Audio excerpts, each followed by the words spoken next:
Halo, perkenalkan, nama saya Farana Bulan dengan NIM 211134004. Terima kasih. Hai teman-teman, aku Katarina Septiana Kusumawati dengan NIM 211134068. Halo, saya Berliana Putri Angga Puspita dengan NIM 211134133. Hai, aku Francisca Puspanevita Dewi dengan NIM 211134063. Saya Nomesio Jerry Prasetyo dengan NIM 211134034. Oke, baik teman-teman, sebelum kita masuk ke permasalahan banjir di Jakarta dan daerah lain di Indonesia, kita kenalan dulu nih dengan banjir. Apa sih itu banjir? Oke. Banjir adalah bentuk daratan yang terendam oleh air yang melimpah dan berlebih yang nantinya akan kembali surut. Sehingga air yang melimpah tersebut hanya bersifat sementara waktu. Nah, selain itu, banjir merupakan peristiwa alam yang disebabkan oleh buruknya serapan tanah suatu wilayah dan perwilayahan. Karena daerah tersebut gersang atau jumlah curah hujan yang berlebih. Sehingga wilayah tersebut tidak memiliki daya serap yang cukup. Maka dari itu, peristiwa banjir tidak hanya terjadi di daerah yang rendah, namun juga di daerah yang tinggi apabila daya serap tidak mendukung. Baik teman-teman, selanjutnya ada jenis-jenis banjir. Jenis-jenis banjir yang pertama, itu ada banjir air. Banjir air adalah banjir yang paling umum terjadi. Penyebabnya adalah meluapnya air sungai, selokan, atau danau, sehingga meluap atau meluber ke daratan. Yang kedua, ada banjir cilaunang. Banjir cilaunang merupakan banjir yang kurang lebih sama dengan banjir air, namun banjir ini lebih disebabkan karena hujan yang sangat deras, sehingga debit air sangat tinggi. Sedangkan airnya itu tidak bisa langsung mengalir ke selokan, sehingga apabila hujan deras terjadi pada waktu yang relatif lama, maka akan menyebabkan banjir cilaunang ini, atau secara sederhana banjir dadakan atau langsung saat hujan tiba. Lalu yang ketiga, ada banjir bandang. Banjir bandang merupakan banjir yang tidak hanya berupa material air, namun juga mengangkut lumpur, sehingga lebih berbahaya dibanding dengan kedua jenis yang sudah saya sebutkan tadi. Nah, banjir ini memiliki daya rusak yang lebih tinggi karena mampu menghanyutkan apapun seperti pohon-pohon dan batu berukuran besar.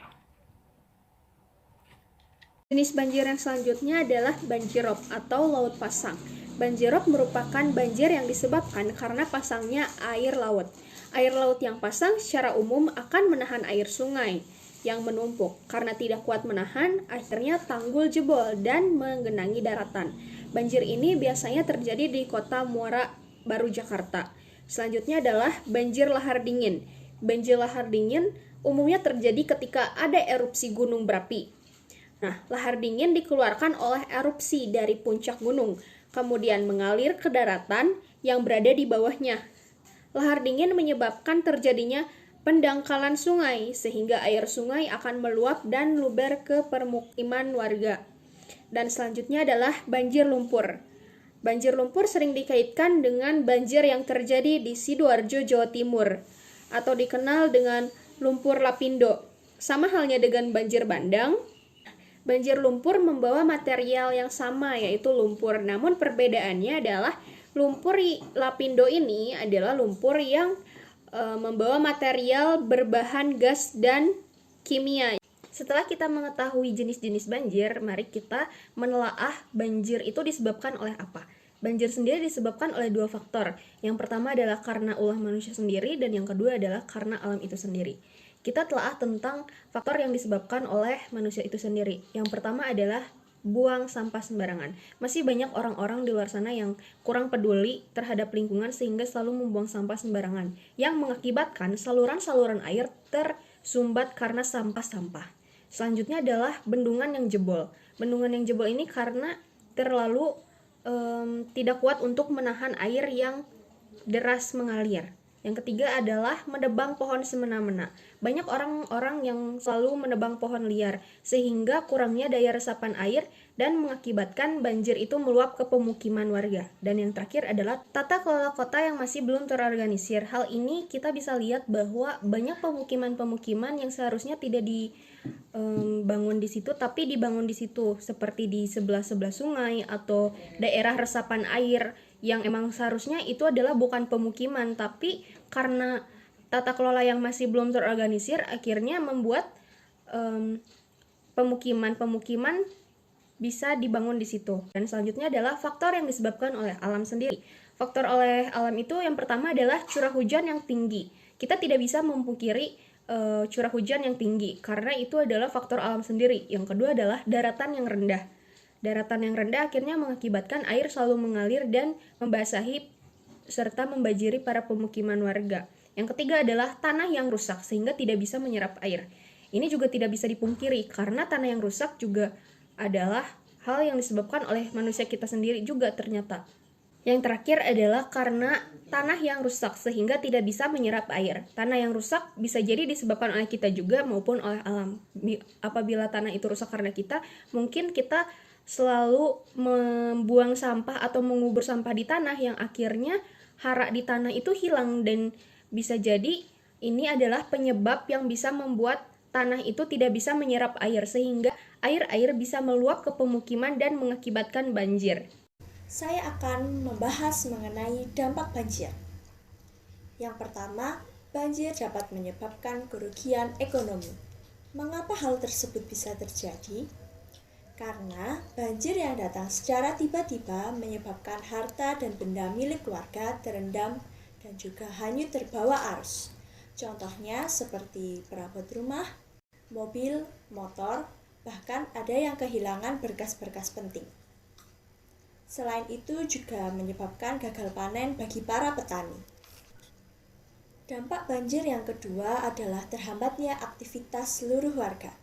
Para warga yang terdampak banjir tidak leluasa melakukan aktivitas mereka seperti hari-hari biasanya.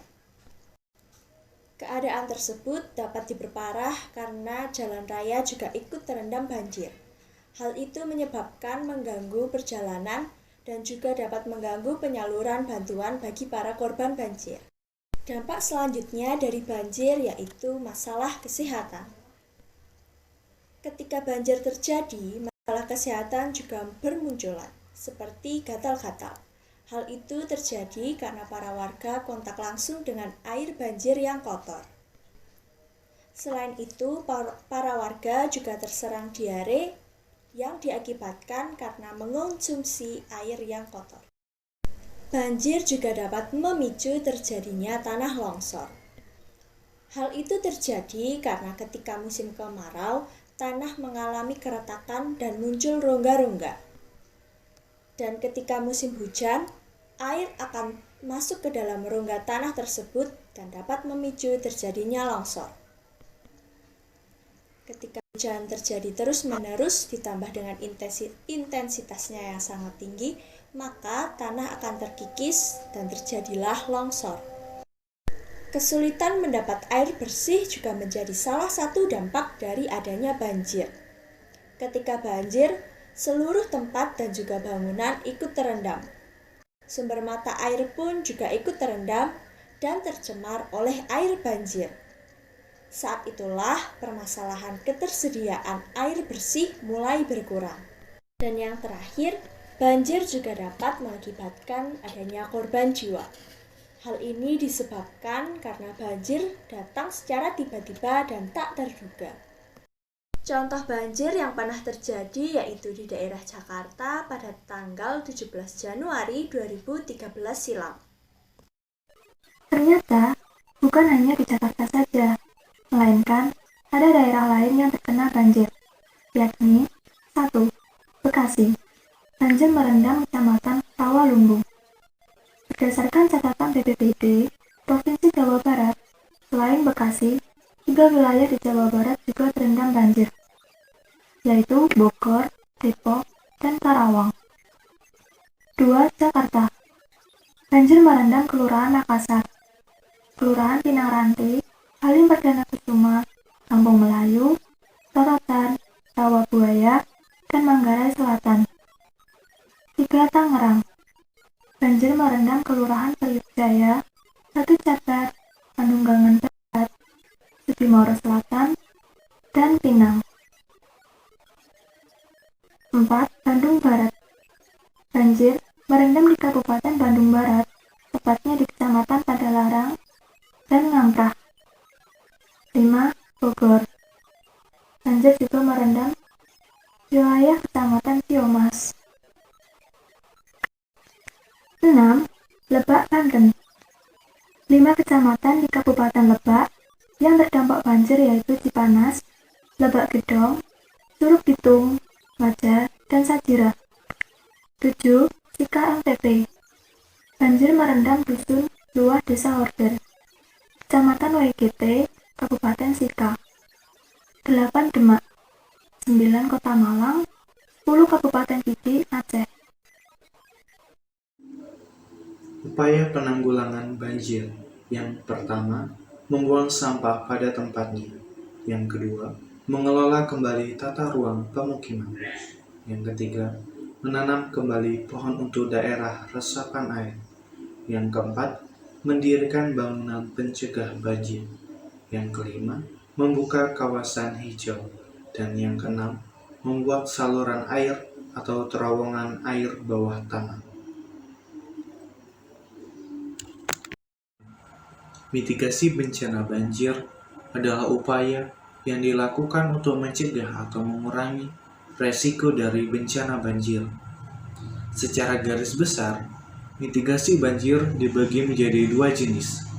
Yang pertama, mitigasi struktural. Mitigasi struktural adalah upaya yang dilakukan demi meminimalisir bencana, seperti dengan melakukan pembangunan kanal khusus untuk mencegah banjir, dan dengan membuat rekayasa teknis bangunan tahan bencana, serta infrastruktur bangunan tahan air. Yang kedua, mitigasi non-struktural. Mitigasi non-struktural adalah upaya yang dilakukan selain mitigasi struktural, seperti dengan perencanaan wilayah dan asuransi.